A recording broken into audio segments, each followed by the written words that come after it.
for the rest of the program. 30 minutes in now, we got a girls' match between Alexa Bliss and Roxanne Perez, which led into Jade Cargill versus Chelsea Green. So at 9 o'clock, we'd had 2 tribute videos to Hogan, 2 girls' matches, and a fight with Jelly Roll. Cody Rhodes did a promo. Cody Rhodes, Cody Rhodes, Cody Rhodes. I love that song. And he did a great babyface promo, and he had fire and delivery. And the fans sang his name. And he wants the real John Cena at SummerSlam.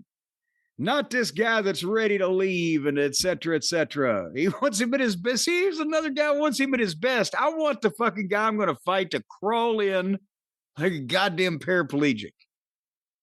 But even though it's a good promo, but it's a 2-hour show to watch Cody do a good promo. The thing is, Brian, I had an epiphany when I was watching these shows.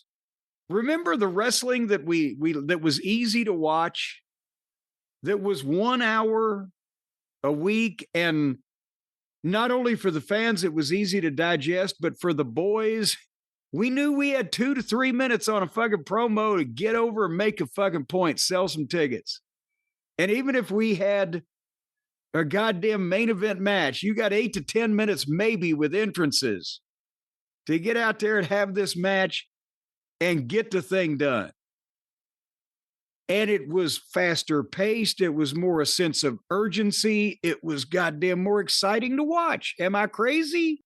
Or is this what has happened? And now that they know we got 15 minutes for every promo and we got to go 20 with entrances and commercial breaks in the match. So what the fuck? Slow it down. Milk everything. AEW won't slow down. WWE won't speed up. Yeah, you need something in between. If only there was a billionaire out there. Oh, there's plenty of them now.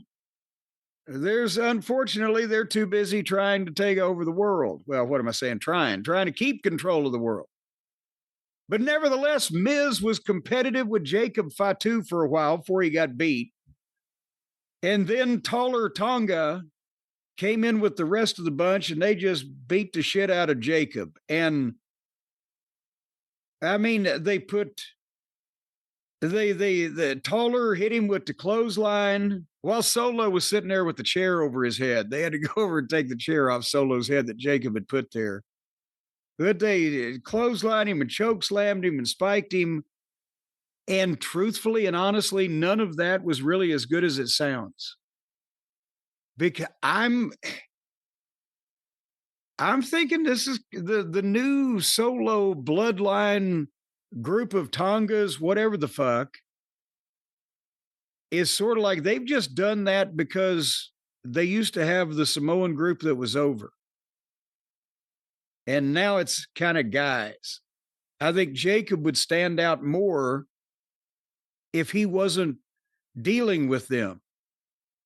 Am I crazy? No, he should be interacting with the other main eventers like Gunther, CM Punk, Braun Breaker, and like that crowd. But he's just tied in all this, and this is all he's really done since he's been there. Same thing for Solo. Everything with Solo has been around this universe. Is it like late era NWO? I don't know. But the crowd reaction here was quite telling. They weren't really reacting at all to the beatdown. And when Jacob Fatu started making his comeback, it took a few rounds for the fans to get into it. It took his shake or whatever you call that he does. So I don't know if the fans are really into it. They're into him.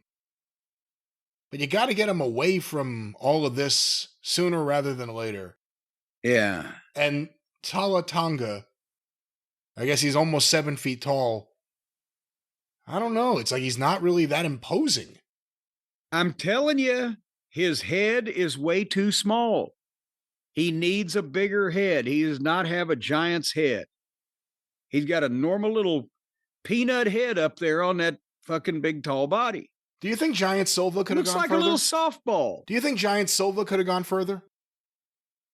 You know, actually, everybody's going to say, oh, he's crazy. He could have if we'd have found him about 15 years beforehand, because I can't remember exactly what his age was, but he was older. He had to be 40 at least when we first got him. And he started being able to do some things where you could tell that if you had a few years to hide him in a couple of small territories back and forth, whatever the fuck, you could have got something out of him if he was younger. But as it was, that was about what was going to happen.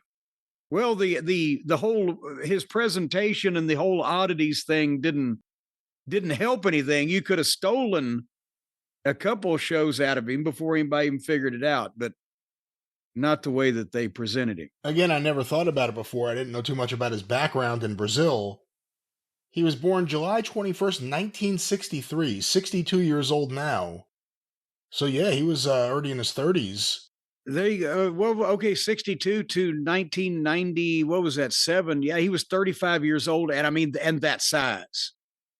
So it wasn't like he was Diamond Dallas Page, motivated middle age type of thing.